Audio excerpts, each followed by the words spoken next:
Celebrating your win is a satisfying experience, but some moments deserve more than just the usual. They deserve a pop-off.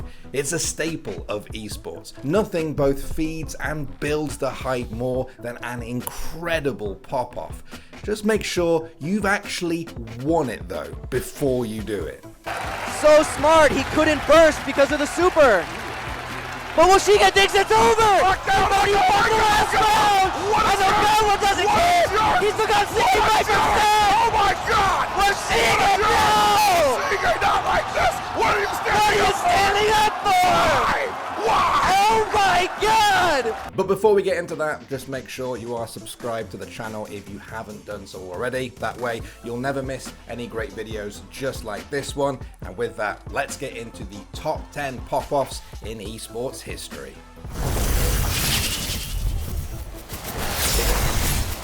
Kicking off our list is a pop-off from the allegedly oldest man in the game. I'm old as shit with the worst gun in the game! At the 6th Invitational 2020, Space Station Gaming faced off against TSM in the event's group stage. In a 1v3 situation, Canadian had to find some way out as Pulse wielding what is legitimately not a great weapon. It's Canadian down below, isolated. He'll walk right into Geo and he wins the fight, but he will have to find the diffuser. He doesn't have the nitro cell available. He will mistime it. They'll be able to get out of there very effectively. This retake from Canadian will be tough. Bolo's on only a tiny bit of HP. Down goes Merc. Bolo's one shot away. Will Canadian clutch? Oh my god! No way he pulls that off and the diffuser is his! Afterwards, Canadian had some harsh words for TSM, as well as his former teammate Geo. Oh my god! Dude, shit. Why am I so much better than you? God damn! Using a ump and you fucking little shits still get fucking hang! I'm old as shit with the worst gun in the game! You're playing Twitch, Geo! You're playing Twitch!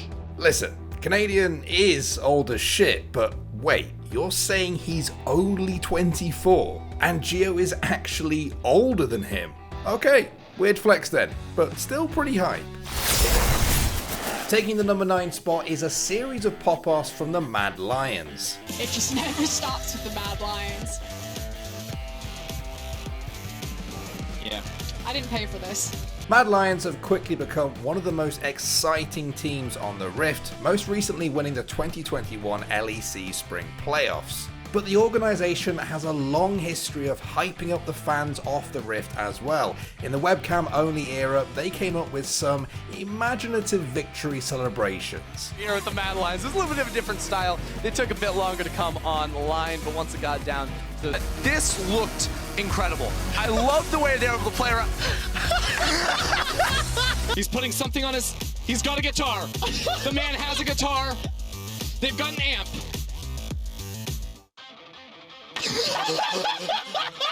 It's hard to imagine any League of Legends team carrying musical equipment on stage, so in a way, maybe this is a limited edition pop-off we could only get in the online era.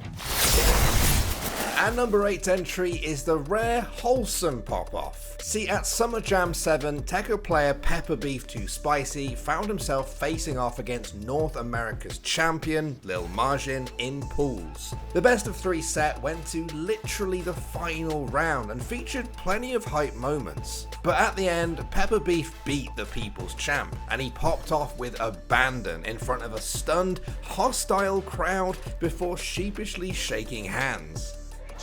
Oh my god! And that will be that! Pepper Beef Too Spicy knocks little Margin to losers. But then, after Margin moved to exit the stage, it's like Pepper Beef realized he actually needed to continue the pop-off, so he just did his best impression of the Leo win pose. This is an extremely underrated pop-off that offers a true roller coaster of emotion, and Lil Margin was also a good sport about it. Just an absolute classic. Coming in at number 7 is the pop-off that gave NA fans everywhere hope. Cloud9 are in the grand finals of ESL One Cologne 2017. And there we go. They've taken off their clothes. At ESL One Cologne 2017, Cloud9 made a deep run to semis, were a round away from victory against Na'Vi, and nothing came in clutch. The right time, and it's happening! Nothing, he does it, and he just stands up! Ice cold! But for it to happen that way for Guardian. Then, after showing a dejected Na'Vi and their fans, the camera returned to Nothing, who had removed his shirt, and he didn't even put it back on for the handshake line. I think if anything, it might have been like, ooh, I don't want to touch you, you got your shirt off, like kind of funny. Those guys definitely like hate losing, obviously, the Na'Vi guys. Just pure anime protagonist energy from this pop-off. And number 6 pop-off is the direct result of a truly impossible play. And with nothing but a P250, Chad, I'm in disbelief. Clutches are difficult against the world's best. They're even harder when you're T-side 1v4, the bomb is covered, and you have a P250. But sometimes miracles happen. And what did he do after that? That's nuts. So he actually shoots the AWP in the back of the head without anyone looking. Gets the AWP and kills the guy CT. Yeah. Oh my god, he's knifed him, and he's gotten away with the AWP. I'm starting to get nervous. There's no way. Kaden, you can't win Pro League like this. You can't win Pro League like this. No way. Exile's left, 40 seconds and the bomb's on A. Take your time, son. You're about to make the play of your career. Saw him. Gets the info. He just has to hit this shot, and he's done it for Heroic.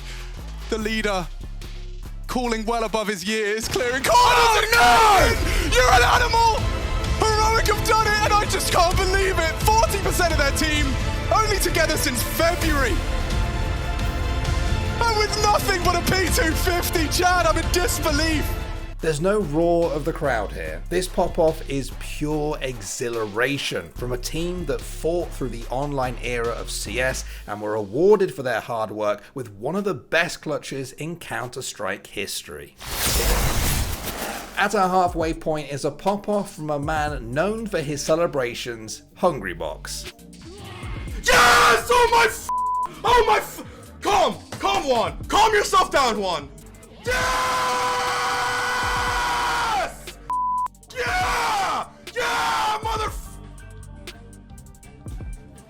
But sometimes calming yourself down just isn't an option as the hype takes over, and the only way you can be stopped is actual physical injury. At Smash and Splash 3, Hungrybox faced Armada in winners finals, and after an extended bout, he won and pops off so hard he literally had to see a doctor. Hungrybox. Holy cow, that was winners finals. Yes. Oh my god, he's gonna break the TV. To be honest, I understand why right now. Yeah, I mean, it's like he was holding a Doke, dude. After the event, Hungrybox confirmed that he went to a doctor, and while there was no broken bones, he did have to wear a walking boot.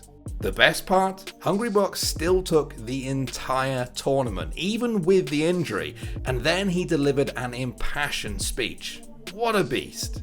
We came here from the gutter ourselves. We can say whatever the damn hell we want. We had no help. We ain't had no help from any person. We came here to ourselves, and look at us. We're still having 1,500 people at a damn water park in Wisconsin. Who are we? Come on now. At number 4 entry is a pop-off so spicy that any young children watching this might need to skip to the next entry. And you're gonna want to wash the taste of my dick out of your mouth.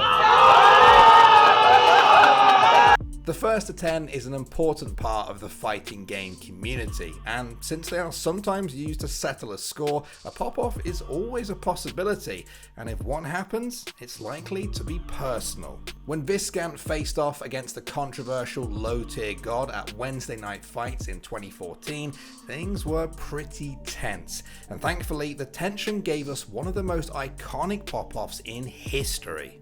And that's it. That's it. Itsei is popping off. He is popping off right now.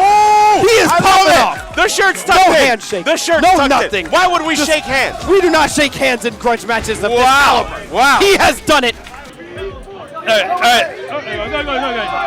Look, I got one more thing to say. So, there's gonna come a point when you forget about what happened. and you're gonna want to come back at me. And you're gonna want to wash the taste of my dick out of your mouth. Coming in at number 3 is a death-destroying pop-off from Stewie2K. It's Team Liquid, and that's what it means to them! What's the next best thing to winning a Valve Major in Counter-Strike? Well, a $1 million bonus for winning the Intel Grand Slam sounds pretty good to me. ESL One Cologne 2019 was one of the most memorable moments in NACS history, as Liquid did the impossible, winning their 4th ESL or DreamHack event in a 10-event window to win a cool $1 million. It was NA's greatest triumph since winning the Boston Major, and Stewie couldn't help but get a little bit excited.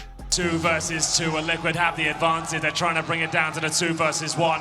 If it's RPK that's dropped, they could be in serious trouble. That should do it. There we go. It's Team Liquid, and that's what it means to them. They've taken it in the 4th map. The favourites coming into the tournament have just unlocked the Intel Grand Slam. That's ESL One Cologne under their belt. Our runner-up spot goes to the murder face himself, Takedow.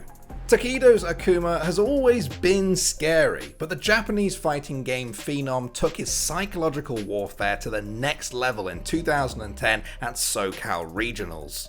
A little explanation here. After Akuma performs the iconic Raging Demon Super, he turns away from the camera and the kanji 10 appears on his back, which represents, among other things, immortality. It's a Street Fighter staple. Anyway, at SCR 2010, Takedow beat Claky D, but he wanted to rub it in just a little. So, instead of shaking hands, Takedow walked between the projector and screen in the venue and mimicked Akuma's Raging Demon victory pose. Again, that side that blade, not taking tech